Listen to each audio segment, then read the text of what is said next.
That's wonderful. Okay, right. So we are going to begin. So remember, you will be recorded and you are part of the recording. So please be on your best behavior at all times. If you are in the camera frame, you will also appear in the recording. Okay, so please be on your best behavior and try not to do anything that you would not want to be featured in the video. Okay. Yeah, Jinjie, who's just joined us, please turn on your camera as well.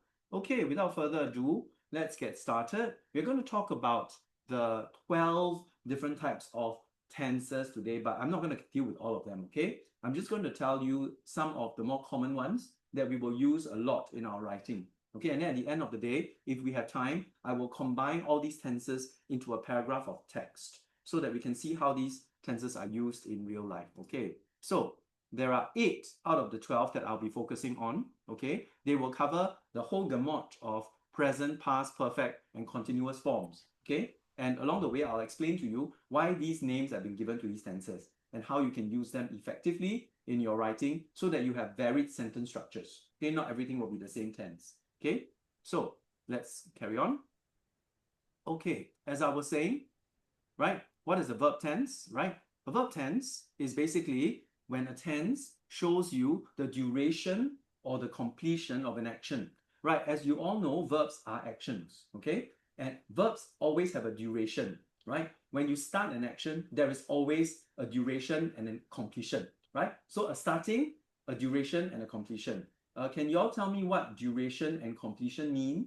Do you all know what duration and completion mean? Can someone tell me what is duration, please? Someone raise your hands and explain to me what is duration. Okay, Martin, let's start with you. Thank you. Duration is how long it is. Thank you. Right, so the duration of a verb is how long that action is taking place. Okay. What about completion, Reagan?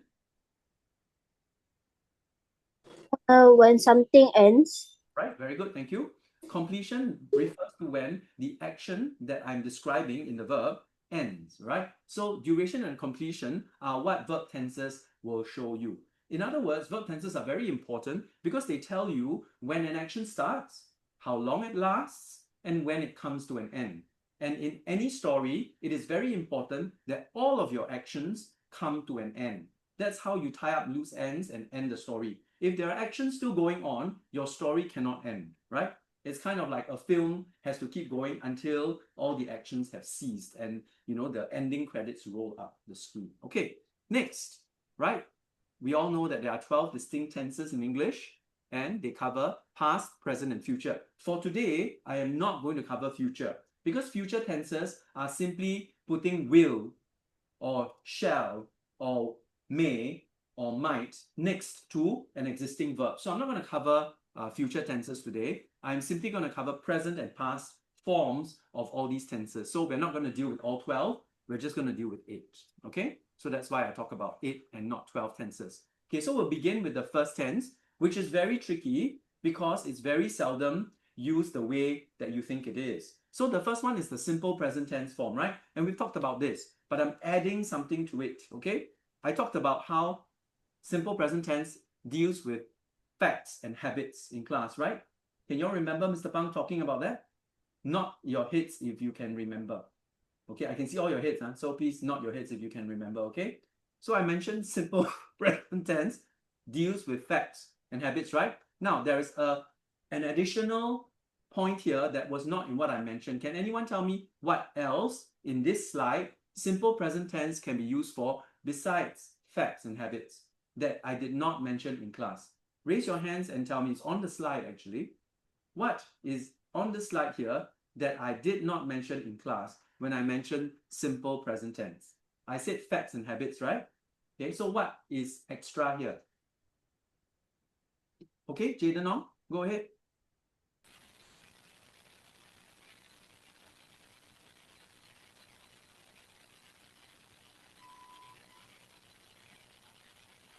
Jaden?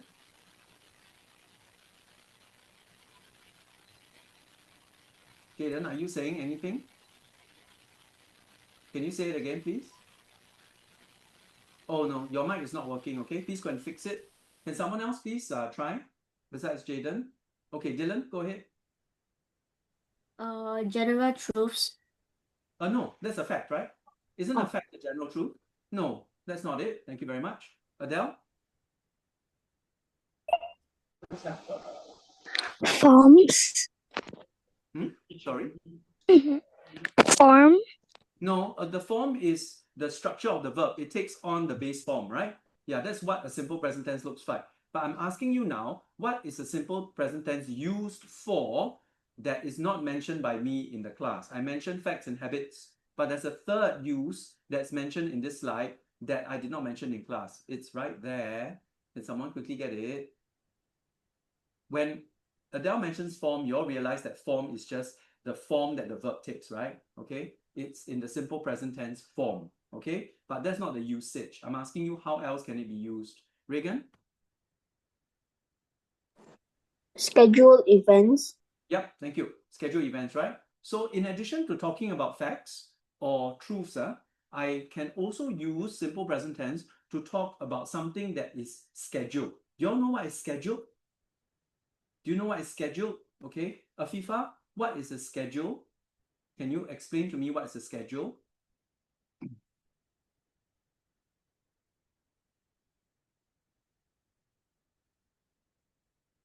Afifa?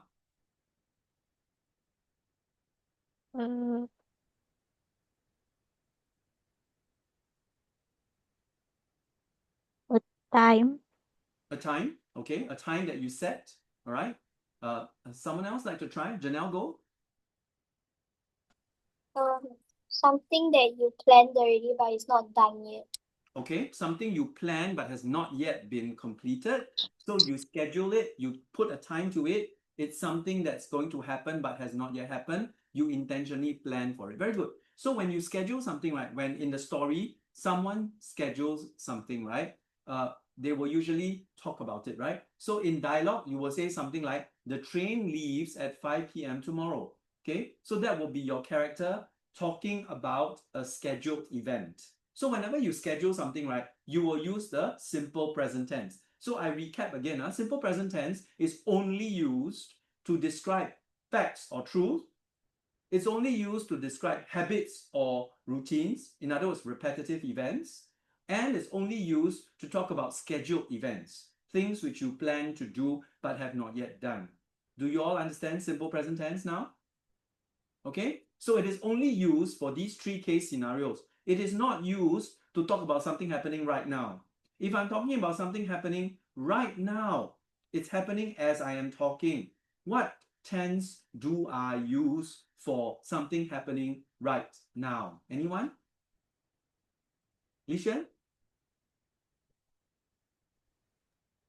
Continuous tense. Present or past continuous tense, may I ask? Lishan?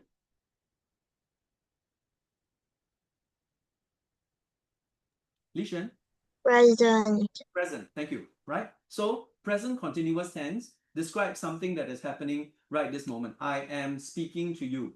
I am doing a Zoom meeting with you. I am presenting some slides to you. I am explaining what tenses are to you. I am doing it. Okay, so simple present tense is not used for what's happening now. Present continuous tense is. Okay, so simple present tense, one of the more uncommon ones. Okay, let's move on. Okay, so the next one, right, is examples and errors. You all just look at this. I'm not going to spend too much time here. You all can see the mistakes here, right? What is this mistake called? It breaks a rule that I taught you that's very important. What rule did I teach you that is foundational to English that is being broken in all of these examples here? Anyone? Kaylan? Subject-verb agreement. Subject-verb agreement rule. Thank you. Kayla, do you agree? Was that what you were going to say as well? Yes? Okay, good. All right. So it is the subject-verb agreement rule. Can someone call out the subject-verb agreement rule to me? Because it's going to happen a lot in verbs, right? So can anyone call out what is the subject-verb agreement rule? Anyone? Otherwise, I'm going to start to call. Would someone like to volunteer and save everybody? Subject-verb agreement rule, people.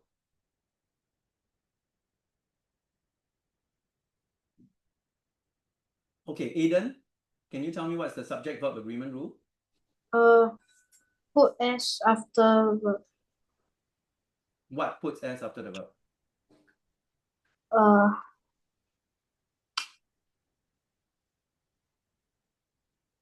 Okay, as you all can see, Aiden is not very confident of the subject-verb agreement rule. I assume that you are also not very confident, right? Please nod your heads if you're not very confident. Okay, so do you think that this is a good state? Do you think this is a good thing? No, right? At this stage, you're in term 2, end of term 2, you should be extremely familiar with the subject-verb agreement rule, because this rule appears the most in English, and it appears in every section of your paper 2 and paper 1. Okay, so you must be intimately familiar with the subject-verb agreement rule. Arthur, can you tell us what the subject-verb agreement rule is? One puts S after the verb. And what's the other one? Many? Many put no S after the verb. Thank you very much. So 1, if the subject is 1 in number, you put S after the verb that comes after that subject. Okay? If the subject is many in number, then you don't put an S after the verb. For example, Alan jumps rope every morning. Got it? Jumps. Because Alan is singular, I put S after the verb jump. If it's the boys, then the boys jump rope every morning. The boys is many, so there is no S after the verb jump. So Alan jumps. The boys jump. Got it, everybody? So the S refers to whether it's singular or not. So 1, singular, right? Puts S after the verb, S, because it's singular. Many, because it's plural, there is no S after the verb. So everybody mouth after me, you don't need to unmute yourself. 1 puts S after the verb. Many, no S after the verb. Okay, thank you. Alan jumps. 1, Alan jumps, puts S after the verb. The boys jump. The boys, many, jump. No S after the verb. Got it, everyone? Subject-verb agreement rule is crucial when you learn about verbs and tenses, because anytime you use a verb, the verb must agree with the subject. And if it doesn't agree, the entire sentence falls apart and the entire sentence gets penalized for grammatical error. Okay? So subject-verb agreement is very crucial because every sentence in English has a verb. In other words, you can make one mistake for every sentence if you do not learn the subject-verb agreement rule. Okay, so please learn it by heart and please learn to look out for it. Anytime there is a verb, the verb must agree with the subject in number.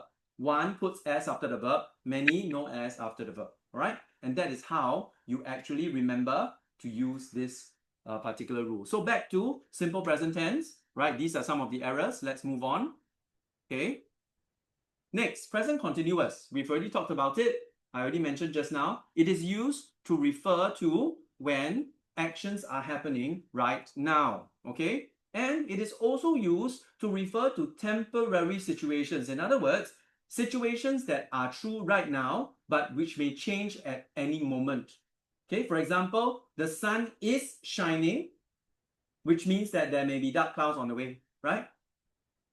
Right, the moon is bright, but there may be clouds that will cover it, okay? So she is staying with her parents until she finds an apartment. It's not a permanent arrangement, but it's happening in this moment. It may change at any moment. So either something happening right now or something that will change in the recent future.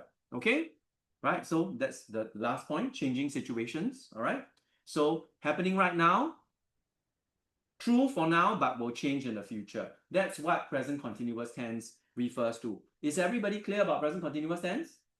Okay, so simple present tense only used for facts, for habits, and for scheduled events. Okay, present continuous tenses only used to talk about what's happening now, what's true about now, but may change in the future. All clear so far? All good? Okay, so let's look at the next one. Some examples, okay? She is studying for her exam, right? She's studying for exam, obviously missing the auxiliary verb is, and I am knowing the answer, so I am know is the wrong form of the verb. Okay, so she is studying for the exam is the correct form of the verb. And in this case, is studying refers to something she's doing right now. Okay, right now.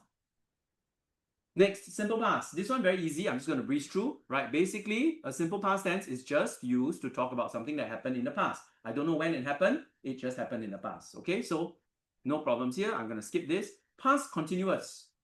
We spent some time with this a few weeks ago. We talked about past continuous. Past continuous is not the same as present continuous.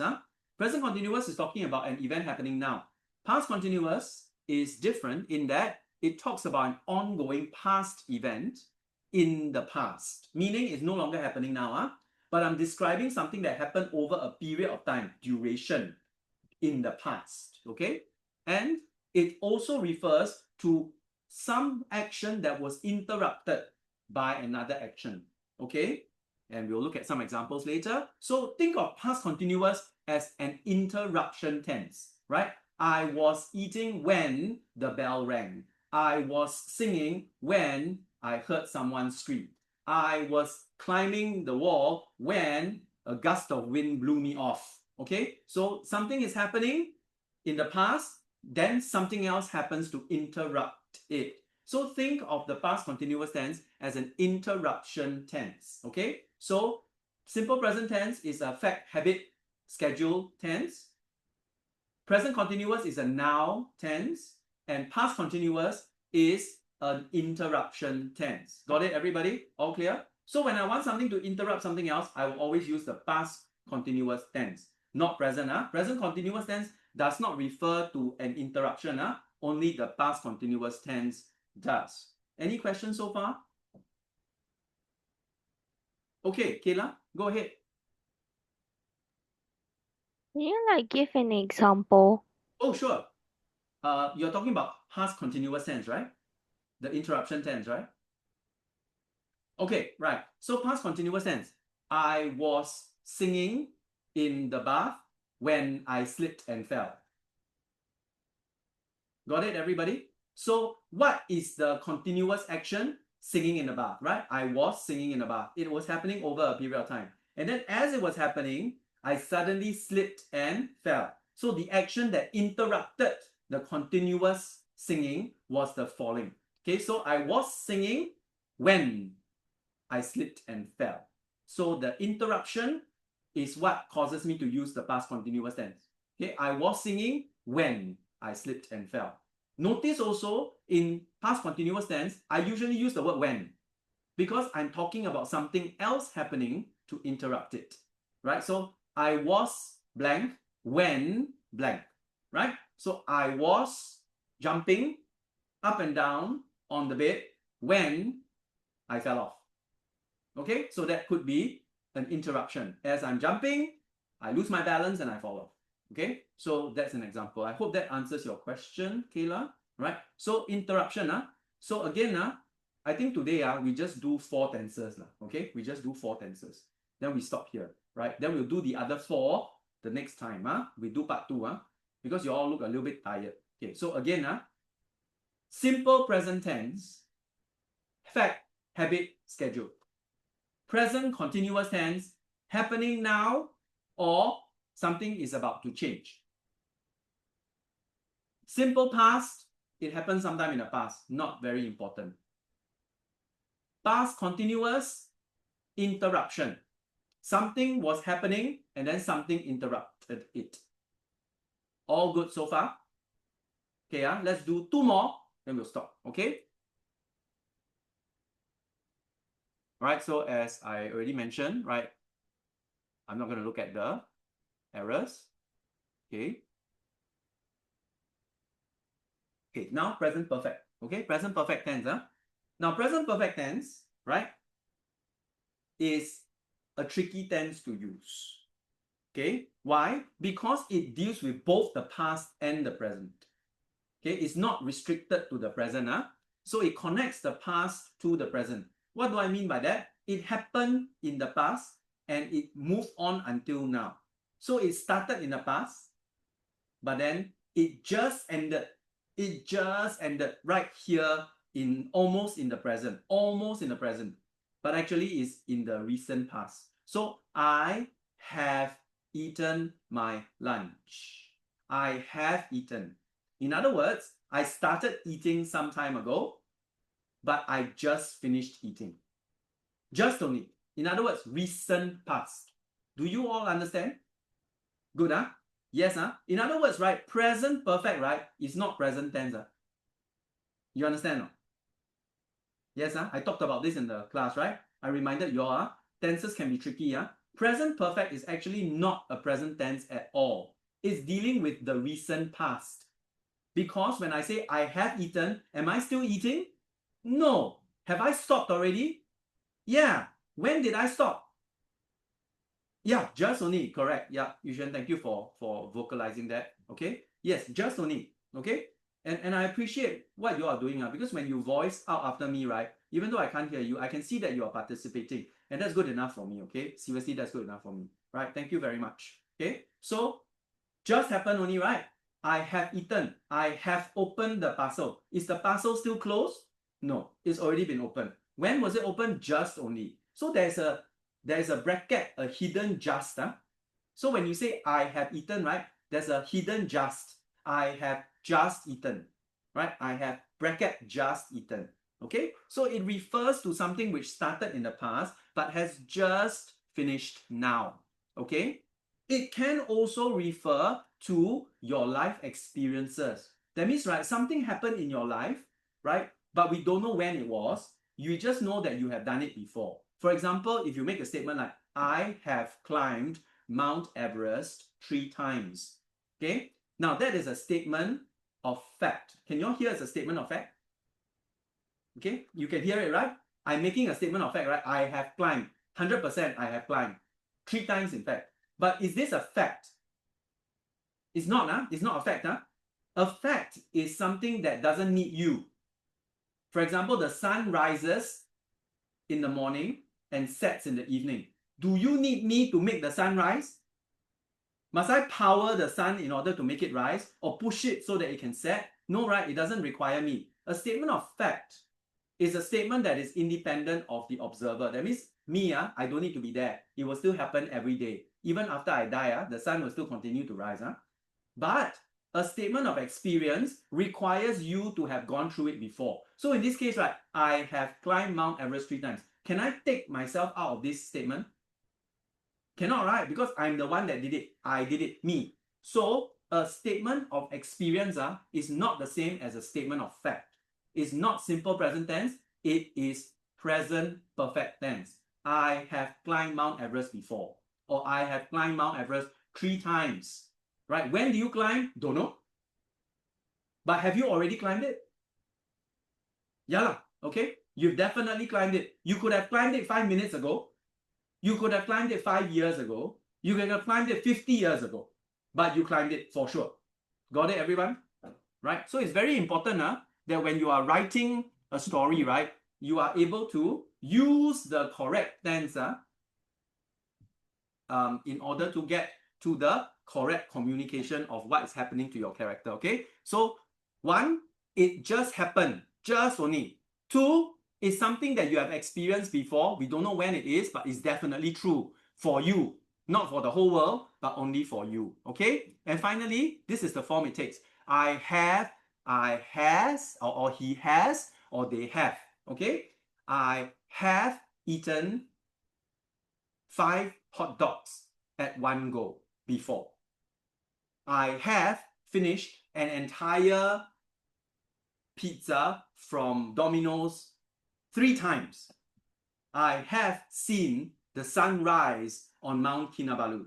Okay, so I have seen, have done, have eaten, have worked. Okay, so all of this refers to something that happened, just happened, or something that happened in your life. You experience it. It's true for you. All good, everybody? Okay, you're doing well. It's 3:15. I do one more tense and then we'll end it, okay? So it doesn't go too long for today. Then I will, no assignment for you all today, okay? So you are just listening, and then you review these, and then we go back, and then we use these tenses on Monday for our writing activity, okay? Right, so we know this, right? Okay, not this, okay. Present perfect continuous. This one, last one, the biggest headache, okay? Present perfect continuous. I have been waiting. Have been waiting. Present, have. Perfect, been. Waiting, continuous. Present, perfect, continuous tense. Okay, very clumsy, but it's still being used. Okay, it's a very clumsy tense. It's not often used, but it's still being used. Okay, so you have to learn it. I have been waiting for Chloe since this morning. Am I still waiting, Chloe?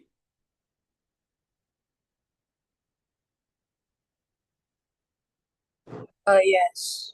Yes, right? Yeah. I'm still waiting, right? I have been waiting since this morning. Meaning it started in the morning, but it still has not ended. It's still going on. So this is different from present perfect. Present perfect started in the morning, but just ended. Right?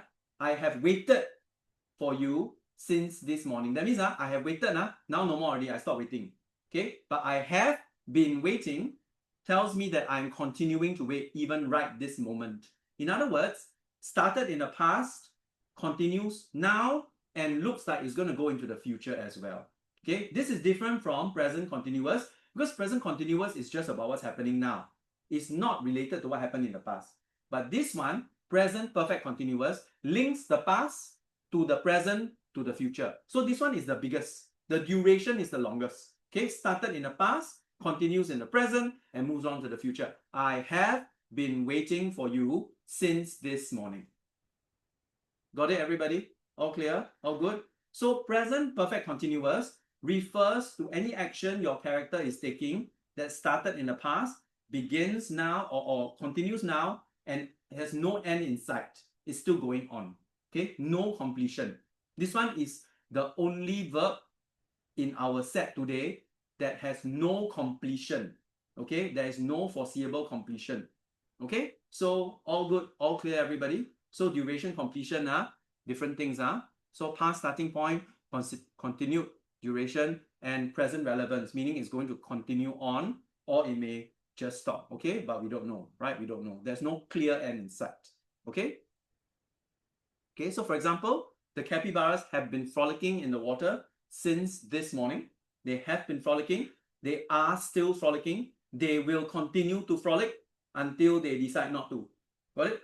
Okay, so they have been, they are, and they will continue to frolic. Okay, and of course, I have been waiting for my sandwich since the waiter took my order an hour ago. Started an hour ago, continues on to the present moment, still no sandwich. And then looks like in the future, I have to wait longer before the sandwich arrives. No end in sight. Okay? So think of the present perfect continuous as no end in sight. Okay? There is a clear starting point, but no end in sight. So I revise again. Simple present tense. Fact, habit, schedule. Present continuous tense. It is happening right now. Right now it's happening. Or there is this idea that it's what was it? Okay, let me go back. I can't remember. Okay, too many things I said already.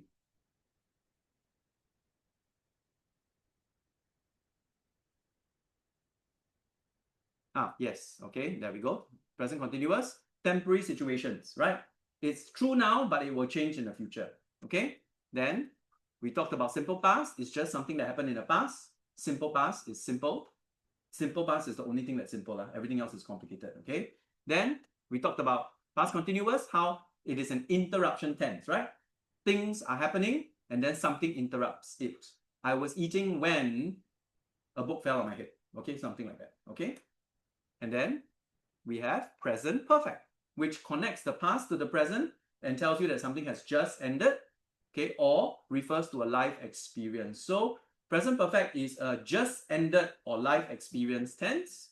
And finally, present perfect continuous, which is where we will stop today, right? It is a tense with no end in sight. Okay, everybody, all clear? Okay, thank you for being with me for the last about 35 minutes. Okay, do you have any questions about any of the tenses?